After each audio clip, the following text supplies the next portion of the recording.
Nýtum allt og spörum. Nettó stuðlar að minni sóun og býður stigvaxandi afslátt af vörum sem nálgast síðasta söludag. Hugsum vel jörðina, við eigum bara eina. Nettó. Akurskóli í Reykjanesbæ hefur ákveðið að fjarlæga merkingar kyn á salernum í skólanum. Tilgangurinn að skólinn verði ekki lengur kynjaskiptur.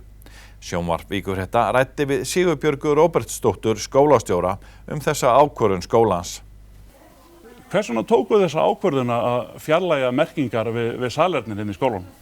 Já, það var nú kannski ekki bara það sem við tókum ákvörðun en við erum með nemendur í skólanum sem eiga í vandræðum með að átta sig í sínu eigin kyni, telja sig verið röngum líkama og við ákveðum að vera kynlaus skóli. Að vera ekki að skipta klósettum eftir kyni, ekki vera með raðir eftir kynjum, þannig að einbeita okkur á því að leyfa öllum að njóta sín alveg sama hvernig þeir eru. Og hvernig hefur þetta mælst fyrir hjá nemendum?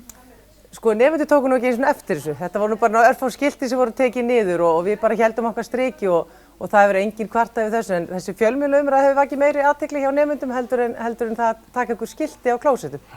Eru strákarnir að fara á stelpuklósettið og öfugt? Þetta nú bara eins og klósettin heima hjá okkur. Þetta bara eitt salerni með vaskinn á. Þannig að það ekkert merkt stráka eða stelpu lengur. Þannig að þau fara bara þau salerni sem eru laus. Það bara svoleiðis. Hvernig viðbrögð hafið þið verið að fá úr samfélaginu hérna í kring? Sem betur fyrir höfum við nú bara fengið jákvæð eða lítil viðbrögð. Þetta hefur ekkert vakið neina mikla athygli. En af því að þetta nú bara venjuleg salerni og ég held að fleiri skólar séu með ómerkt salerni heldur við. Þannig að við höfum bara fengið jákvæð viðbrögð. Við vorum ekkert að tilkynna þetta, ekkert frekar að við tilkynntum þegar við merktum salernin. Þá tilkynntum við ekki þegar við tókum það niður. Það hefur verið svona aðeins umræða þetta á samfélagsmiðlum. Haldið þið að þið þurfið að útskýra þetta eitthvað betur fyrir fólki?